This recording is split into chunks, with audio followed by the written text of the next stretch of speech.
Hindi haharangin ng pamahalaan ang gusto ni dating Pangulong Rodrigo Duterte na madaliin ng ICC ang investigasyon sa kanyang drug war. Ayon yan kay Pangulong Bongbong Marcos. Pero hindi rin anya ito tutulong sa ICC. Gayunman, tutugon ng gobyerno kung may request na ang Interpol. Nakatutok si Ivan Mayrina. I'm asking the ICC to hurry up, and if possible, they can come here and start the investigation tomorrow. Dahil kay dating Pangulong Rodrigo Duterte na mismo nang galing yan, hindi napipigilan o pakikilaman ng pamahalaan ang investigasyon ng International Criminal Court sa Duterte drug war ayon kay Pangulong Bongbong Marcos. If yun ang gugustuhin ni PRRD, hindi naman kami haharang doon sa mga ICC. Hindi lang kami tutulong. Ngunit kung pumapayag siya na makipag-usap siya o magpa-imbestiga siya sa ICC, nasa kanya yun. Wala nang kaming desisyon doon. Sabi naman ng Justice Department, kahit kumalasa ang Pilipinas sa ICC, nananatili naman tayong miyembro ng Interpol. Kaya kapag idinaan ng ICC sa Interpol ang isang request, obligado tayong tugunan ito.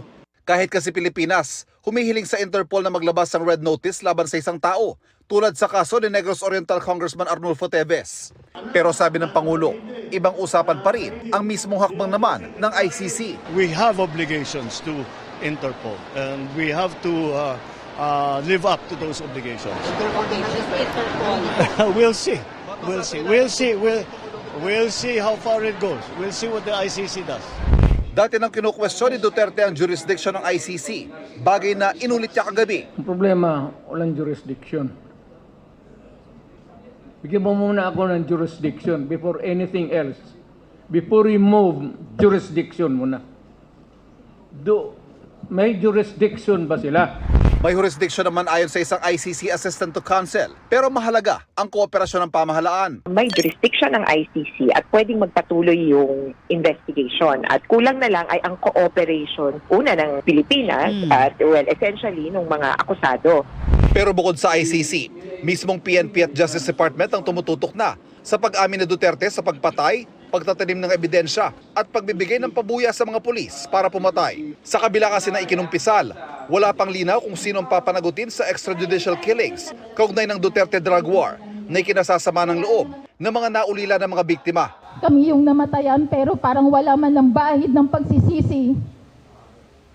Wala man lang konting sipansya sa buhay na nawala. At paulit-ulit niyang sinasabi galit siya sa kriminal kaya ipapapatay niya. Hindi po kriminal ang asawa ko. All of the testimony that was given yesterday really will be taken in and will be assessed to see what in legal terms what is the real meaning and consequence of some of the statements made by PRRD. Now, if that will result in a case being filed here in the Philippines, we will just have to see. The DOJ will have to make that assessment. Kung significant is that, sir? Yung po mga pronouncements po, mga sinabintama po yun. Very significant. Ayon naman sa ICC, may nagpapatuloy na investigasyon ng Office of the Prosecutor sa mga krimeng naganap sa Pilipinas kaugnay ng war on drugs sa pagitan ng November 2011 at March 2019. Tinututukan daw nila mga pangyayari sa Pilipinas at sinusuri kung may kinalaman sa kanilang investigasyon. Para sa GMA Integrated News, Ivan Mayrina, nakatutok, 24 oras.